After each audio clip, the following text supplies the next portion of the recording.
رسول اکرم صلی اللہ علیہ وآلہ وسلم کی ایک حدیث ہے، ان القبر الاول منازل الآخرہ، یعنی قبر روز محشر کا پہلا حصہ ہے۔ اگر کوئی قبر کے عذاب اور تکلیف سے بچ جاتا ہے تو اس کے بعد جو کچھ بھی آئے گا وہ آسان ہوگا، اور وہ آگے بھی ہر طرح کے عذاب اور مشکلات سے محفوظ ہوگا۔ اور اگر کوئی قبر کے عذاب اور تکلیف سے محفوظ نہیں تو اس کے بعد آنے والی ساری منزلیں اس سے بھی زیادہ بدتر ہوں گی۔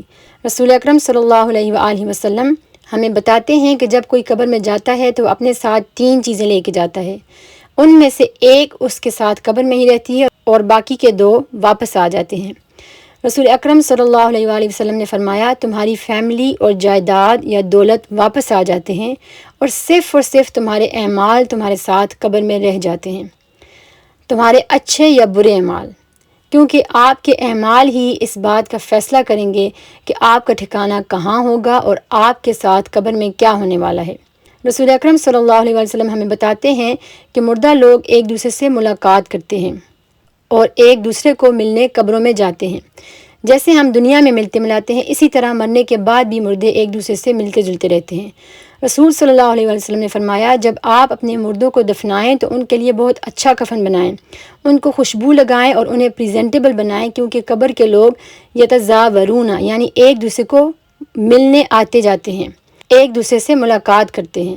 رسول صلی اللہ علیہ وسلم نے ہمیں بتایا کہ جب کسی بندے کو اس کی قبر میں سزا مل رہی ہوتی ہے تو جانور اس کی آواز سن سکتے ہیں۔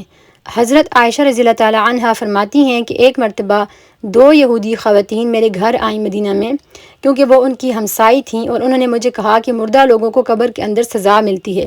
تو میں نے ان سے کہا کہ یہ سچ نہیں ہے، آپ لوگ جھوٹ بول رہی ہیں۔ جب وہ چلی گئیں تو رسول اکرم صلی اللہ علیہ وسلم آئے اور میں نے کہا، یا رسول اللہ، یہودیوں کی 2 بزرگ عورتیں میرے پاس آئی تھیں اور کہہ رہی تھیں کہ قبروں میں لوگوں کو سزا مل رہی ہے۔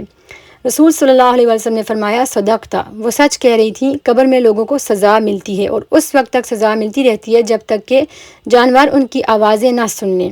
سو انسان اور جن ان کو نہیں سن سکتے، لیکن جانور انہیں وقتاً فوقتاً سن سکتے ہیں۔ آپ کو ڈرانا مقصد نہیں ہے، لیکن یہ ہمارے اعمال ہی ہیں کہ جن کی وجہ سے فیصلہ ہونا ہے کہ ہماری قبر میں ہمارا کیا سٹیٹس ہوگا۔ یا تو ہماری قبر جنت کے باغات میں سے ایک باغ ہوگی یا جہنم کے گڑھوں میں سے ایک گڑھ ہوگی۔ اللہ ہم سب پہ رحم فرمائے۔ رسول اکرم صلی اللہ علیہ وسلم خود بھی فرماتے تھے، اعوذ باللہ من عذاب القبر، اے میرے رب، میں قبر کے عذاب سے تیری پناہ مانگتا ہوں۔ اور ہمیں بھی یہ دعا ضرور اللہ تعالیٰ سے مانگنی چاہیے۔ السلام علیکم ورحمۃ اللہ وبرکاتہ۔